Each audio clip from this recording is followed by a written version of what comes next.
उसका नाम बोलिए ना।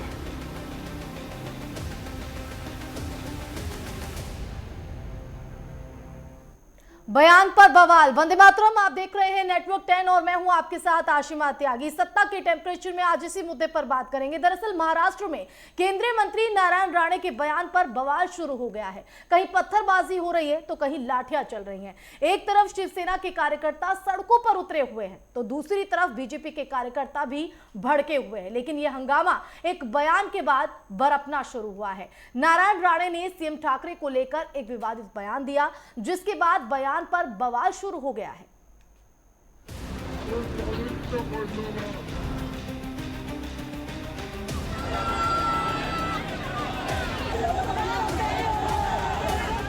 इस तरह से केंद्रीय मंत्री नारायण राणे जी उसका नाम बोलिए ना।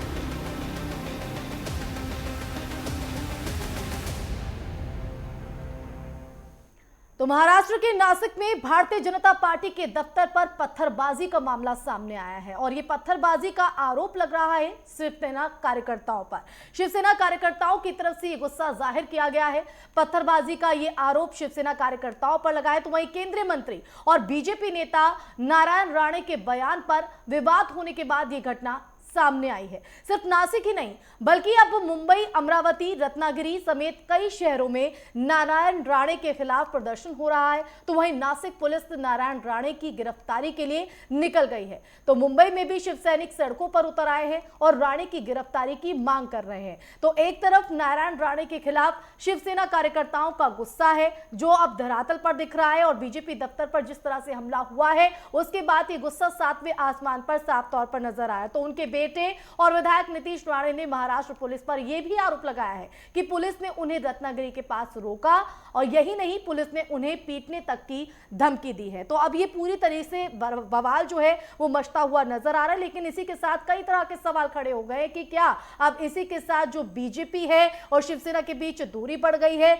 और राजनीतिक दिशा में इसका किस तरह से प्रभाव पड़ेगा। इन्हीं तमाम सवालों के साथ चर्चा की शुरुआत करते हैं। चर्चा में हमारे खास मेहमान जुड़ गए हैं। बृजमोहन वरिष्ठ पत्रकार के तौर पर इस चर्चा में हमारे साथ जुड़े हैं। तो वही राकेश कुमार और डॉक्टर संजय प्रभाकर भी हमारे साथ इस डिबेट में शामिल हो गए हैं। राजनीतिक विश्लेषक हैं राकेश कुमार जी और राकेश जी, इस चर्चा की शुरुआत में आप ही के साथ करना चाहती हूं। जिस तरह से ये बयान यहां पर दिया गया है नारायण राणे की तरफ से, इस विवादित बयान को लेकर अब जो तूल है इसने पकड़ लिया है और अब अलग अलग जगहों पर महाराष्ट्र में कहीं ना कहीं तस्वीरें हिंसक नजर आ रही हैं, गुस्सा शिवसेना कार्यकर्ताओं का। तो आपका क्या कहना है इस विवादित बयान को लेकर? देखिए आशिमा जी, सबसे पहले तो मैं इस और आपका ध्यान लेकर आना चाहूंगा कि यह बयान किसके बयान पे हो रहा है। ये बवाल जो है ये किसके बयान पे। तो नारायण राणे जी ने जिस तरीके से एक बयान दिया जिसमें अभद्र भाषा का प्रयोग किया गया वो बहुत ही निंदनीय है। क्योंकि एक जनता एक नेता को चुनती है और वो जनता के लिए, देश के लिए या किसी राज्य के लिए आदर्श की भूमिका निभाता है। अगर हम नारायण राणे जी के बारे में बात करें तो मैं ये बताना चाहूंगा कि सबसे पहले इन्होंने अपने राजनीति की शुरुआत 68 में शिवसेना के साथ की थी और लगभग कम से कम 35 वर्ष से अधिक का समय इन्होंने शिवसेना के साथ बिताया। उसके बाद ये कांग्रेस पार्टी में चले गए 2005 में शिवसेना को छोड़कर और 2005 से लेकर 2017 तक ये लगातार कांग्रेस पार्टी के दामन को पकड़कर राजनीति करते रहे। और उसके बाद यही राणे जी अब बीजेपी जब सत्ता में आई तो ये शिवसेना और कांग्रेस से भी इनकी विचारधारा भंग हुई और ये बीजेपी के साथ जुड़कर अब ये केंद्र में मंत्री जी। तो जो जनता है वो ये चाहती है कि उसका नेता एक ऐसा आदर्श प्रस्तुत करे जिससे कि उन लोगों को भी उस आदर्श पे चलने के लिए मजबूर होना पड़े। लेकिन जिस तरीके से जो नेता कभी शिवसेना के अंदर इतने मुख्य बड़े पद पे था, खुद मुख्यमंत्री रह चुका है, कांग्रेस पार्टी के अंदर पद पे था, यानी कि उसके कार्यकर्ता उसको जानने वाले लोग हर एक पार्टी में हैं। लेकिन उसके बावजूद भी जिस तरीके का नारायण राणे जी ने जो ये बयान दिया वो निंदनीय है, वो शोभा के पात्र नहीं है। ऐसे बयान उनकी प्रतिष्ठा को, उनकी छवि को, उनकी पार्टी की छवि को वो कहीं ना कहीं ठेस पहुंचाएंगे, क्योंकि बीजेपी तो आदर्शों की पार्टी माना राकेश जी जाता है। लौटूंगी, वरिष्ठ पत्रकार डॉक्टर संजीव प्रभाकर जी भी हमारे साथ हैं। संजीव जी, आपका क्या कहना है, कितना इत्तेफाक आप रखते हैं राकेश जी की इस बात से, और जिस तरह से अब ये बयानबाजी हुई है उसके बाद बीजेपी और शिवसेना के रिश्तों को लेकर क्या कहना चाहेंगे, किस तरह से आगे देखते हैं आप? जी देखिए, अगर हम नारायण राणे की बात करें तो सभी जानते हैं कि वो शिवसेना में कई सालों तक थे और बाला साहब ठाकरे ने उन्हें मुख्यमंत्री बनाया था महाराष्ट्र का, और इस समय वो केंद्र में मोदी सरकार में मंत्री हैं। जी। ऐसे में उनका इस तरीके का भड़काऊ बयान देना या फिर ऐसे शब्द का इस्तेमाल करना, देखिए ये कोई अचानक वाली बात नहीं है। ये कई सालों तक शिवसेना में रहे। शिवसेना की एक अलग पहचान है, वो आक्रामक भाषा का इस्तेमाल करती है, लेकिन ऐसे शब्द का इस्तेमाल करना जो कि इस समय उद्धव ठाकरे यहाँ के मुख्यमंत्री हैं और राज्य के मुखिया के खिलाफ ऐसे शब्द का इस्तेमाल करना, ये तो अशोभनीय है, अभद्र है, इससे इनकार बिल्कुल नहीं किया जा सकता। देखिए, विचार और अलग हो सकते हैं, मतभेद हो सकते हैं, लेकिन इसके पीछे जो राजनीति है, आप समझिए आने वाले दिनों में जो है महानगर पालिका के चुनाव हैं, कई महानगर पालिका के चुनाव हैं, तो नारायण राणे जन नेता माने जाते हैं महाराष्ट्र में।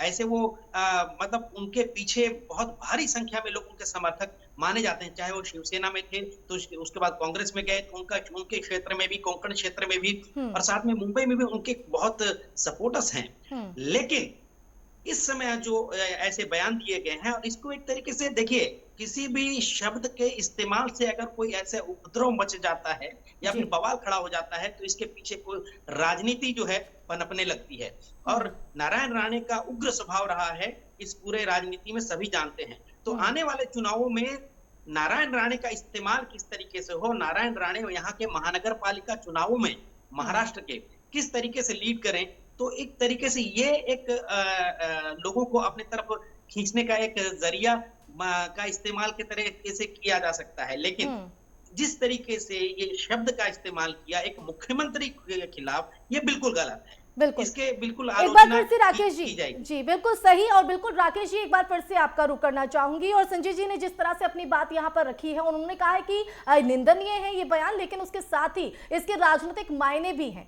अब ऐसे में इस बयान के बाद आप क्या देखते हैं कि राज्य की राजनीति की जो दिशा है वो क्या होगी? शिवा जी, सबसे पहले तो ये कि कोई भी बयान कहीं ना कहीं राजनीतिक पार्टियां उसको अपने राजनीतिक उद्देश्य को प्राप्त करने के लिए उस बयान का प्रयोग करती हैं कि उस बयान से किस तरीके से राजनीतिक लाभ उठाया जाए। जैसा कि संजय जी ने भी बिल्कुल ठीक कहा। मेरा अपना व्यक्तिगत जो विचार है वो ये है कि जिस तरीके से नारायण राणे इतने उच्च पद पर एक प्रदेश के मुख्यमंत्री रहे और एक मुख्यमंत्री ने जिस तरह की भाषा का प्रयोग किया, और वो भी उस पार्टी के मुख्यमंत्री के प्रति जिस पार्टी में उन्होंने 37 साल 1968 में इन्होंने शिवसेना का दामन पकड़ा था और 2005 में उन्होंने शिवसेना का दामन छोड़ा।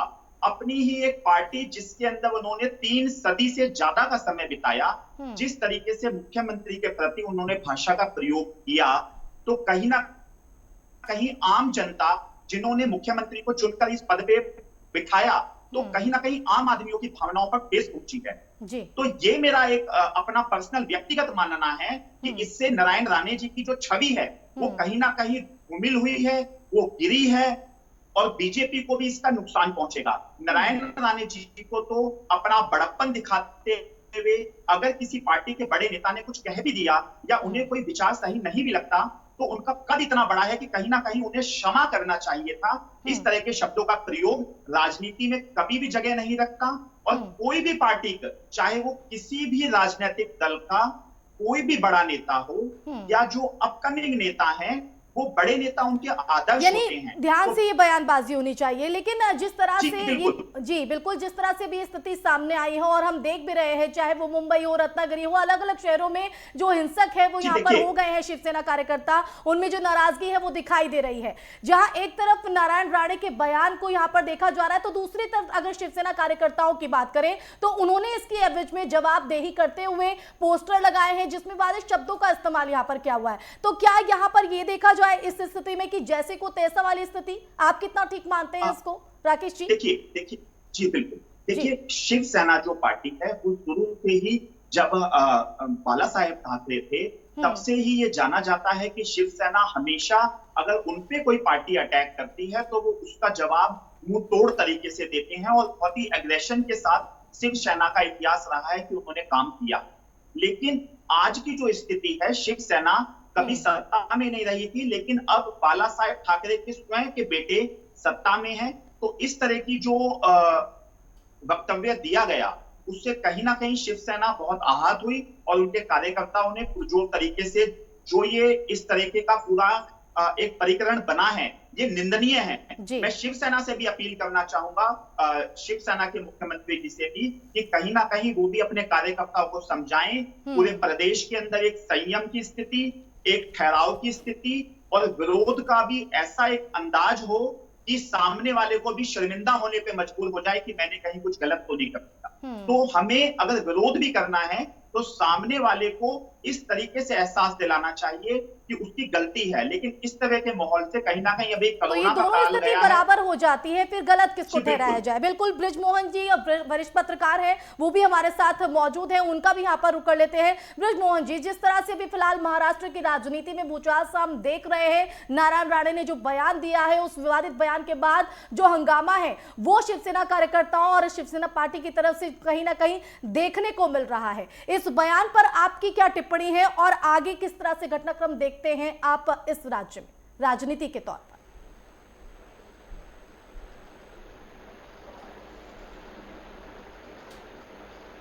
बृजमोहन जी, आप तक आवाज पहुंच रही है? लगता है उन तक आवाज नहीं पहुंच रही है। हम संजय जी का एक बार फिर से रुक करेंगे। संजय जी, जिस तरह से हम बयान को लेकर हम बातचीत कर रहे हैं, चर्चा कर रहे हैं, अब हंगामा यहां पर बरपा हुआ है, लेकिन इस घटनाक्रम से आपको क्या लगता है, किसे नुकसान सीधे तौर पर?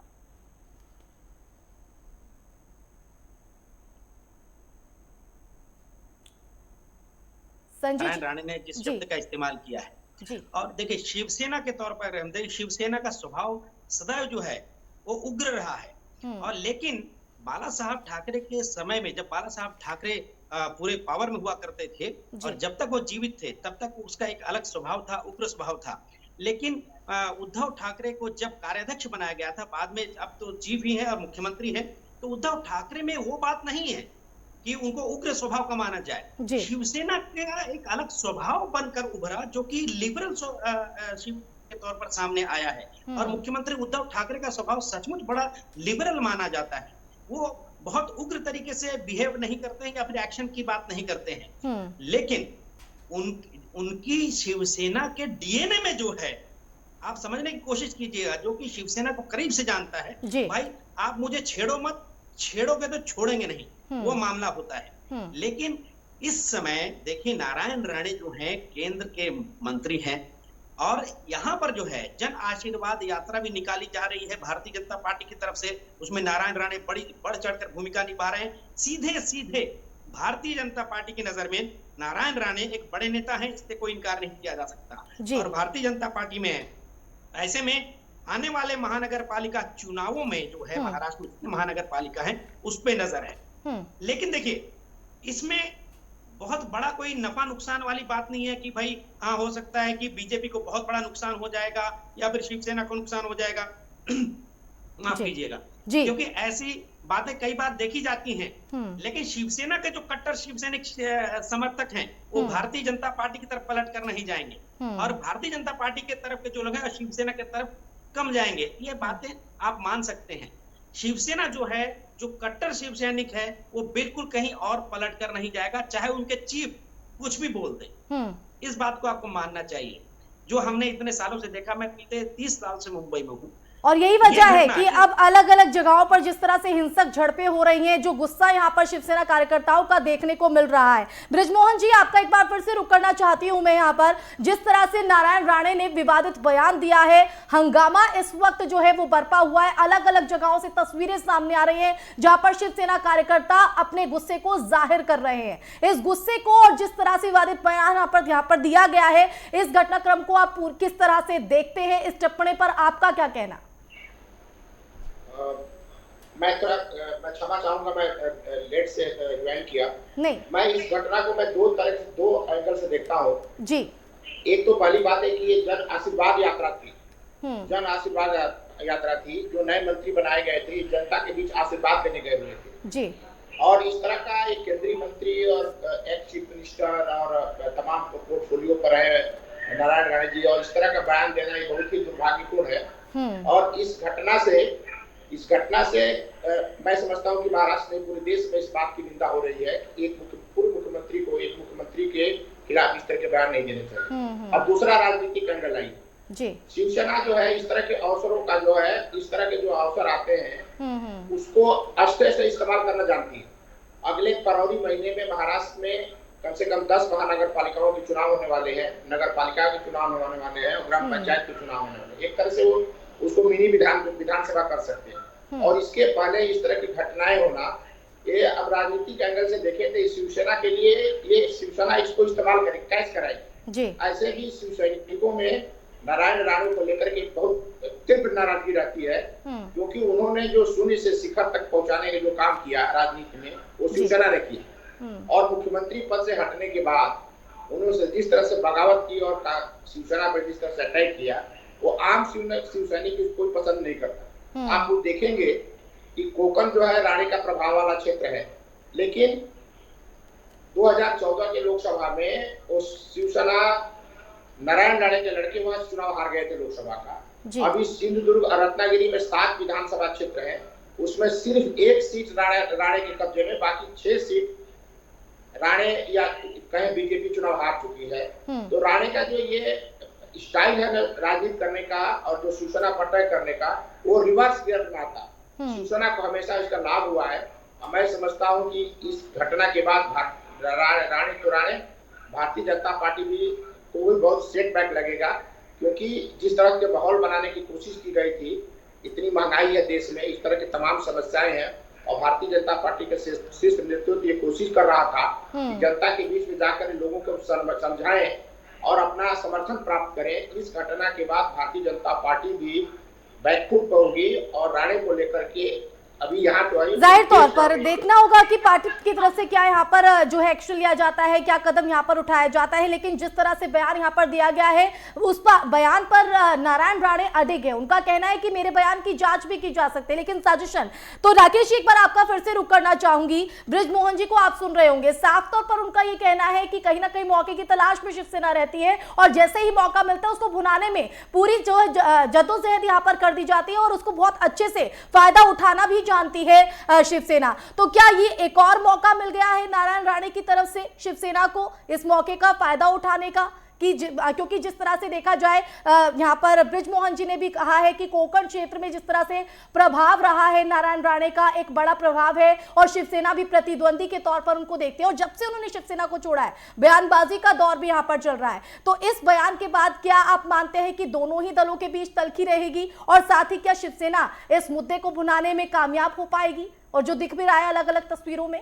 जी आशिमा जी देखिए, राजनीति के अंदर हमेशा जो प्रतिद्वंदी पार्टी होती है या कोई भी पार्टी होती है, वो सामने वाले किसी बड़े नेता के बयान को लेकर ही राजनीति के रुख को मोड़ने की कोशिश की जाती है। कहीं ना कहीं शिवसेना का जो मुख्य उद्देश्य है वो यही है कि जिस तरीके से नारायण राणे जी ने जो एक अभद्र एक बयान दिया जिसमें थप्पड़ शब्द का प्रयोग किया गया, कहीं ना कहीं शिवसेना ये आम जन तक ये पहुंचाना चाहती है कि नारायण राणे जी ने ये किस तरीके से अभद्र भाषा का प्रयोग जो किया वो पूरी शिवसेना और पूरी शिवसेना के कार्यकर्ताओं के लिए किया। क्योंकि इसमें जो मुख्य बात है आशिमा जी वो ये है कि नारायण राणे जी वो नेता हैं जो महाराष्ट्र के मुख्यमंत्री रहे और शिवसेना के गद्दावर नेताओं में से एक थे।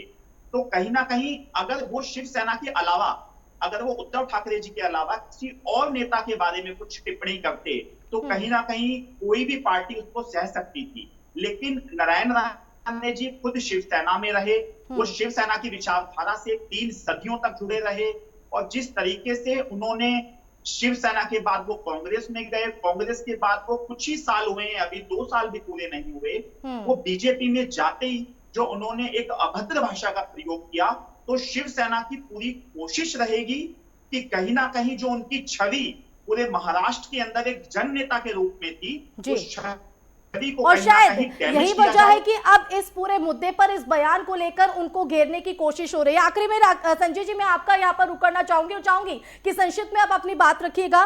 क्या इस सब के पीछे असल लड़ाई बीजेपी और शिवसेना के संघर्ष की है? क्योंकि ये तो इससे पहले भी बयान दिए गए, लेकिन जिस तरह से इस बयान को लेकर अब सड़कों पर उतर आए हैं शिवसेना के कार्यकर्ता, क्या असल लड़ाई, ये संघर्ष बीजेपी शिवसेना की? ये देखिए, महाराष्ट्र में इस समय महाराष्ट्र में शिवसेना और भारतीय जनता पार्टी ही सबसे दो बड़ी पार्टियां हैं। तो आने वाले चुनावों में इन दोनों ही चाहेंगे कि हम ज्यादा से ज्यादा सीटों पर जीतें। लेकिन एक बड़े शिवसेना के बड़े नेता से मेरी बातचीत हो रही थी, तो उन्होंने कहा था, देखिए आने वाले दिनों में हो सकता है कि हम समान विचारधारा और हिंदुत्व की विचारधारा पर चलने वाले दोनों पार्टियां साथ में मिलकर चुनाव लड़ें। भले ही महानगर पालिका लेवल पर न लड़ें, हो सकता है आने वाले लोकसभा चुनाव, विधानसभा चुनाव में समीकरण बन सकते हैं, इससे इनकार नहीं किया जा सकता है। देखिए, ऐसी बातें हो जाती हैं, तल्खी हैं, और नारायण राणे उग्र स्वभाव के हैं ही, और उनके डीएनए में भी शिवसेना है, कई सालों तक रहे थे। और शिवसेना में एक बार फिर से दोहराना चाहूंगा कि उद्धव ठाकरे की एक जो छवि है, बड़े ही लिबरल नेता की है, भले ही वो शिवसेना के चीफ हैं। और शायद इसी छवि का फायदा यहाँ पर मिलता हुआ नजर आ रहा है, और इसी छवि के चलते जो शिवसेना के कार्यकर्ता हैं वो सड़कों पर उतरे हुए हैं और इस तरह की तस्वीर नजर आ रही है और संदेश देने की कोशिश कर रहे हैं कि अगर पार्टी की किसी भी एक नेता या किसी भी एक कार्यकर्ता पर उंगली उठती है तो कहीं ना कहीं सब एकजुटता यहाँ पर देने की कोशिश, एक संदेश देने की कोशिश। आप सभी का बहुत बहुत शुक्रिया इस चर्चा में शामिल होने के लिए, अपनी यहाँ पर राय साझा करने के लिए। लेकिन जिस तरह की स्थिति हम यहाँ पर देख रहे हैं इस बयान के बाद, शिवसेना के जो कार्यकर्ता है इस पूरे बयान को लेकर गुस्से में है। उनका जो गुस्सा है वो सातवें आसमान पर है और अलग अलग जगहों पर जो है उनके इस गुस्से की तस्वीरें भी सामने आ रही है। अब ऐसे में देखना होगा कि इस बयान के बाद क्या शिवसेना बीजेपी के बीच और दूरियां बढ़ती नजर आती है या दोनों दलों की तरफ इसी तरह से जो तल्खी है वो देखने को मिलती रहेगी। इसी के साथ सत्ता के टेम्परेचर में बस इतना ही। आप देखते रहिए नेटवर्क 10। जय हिंद।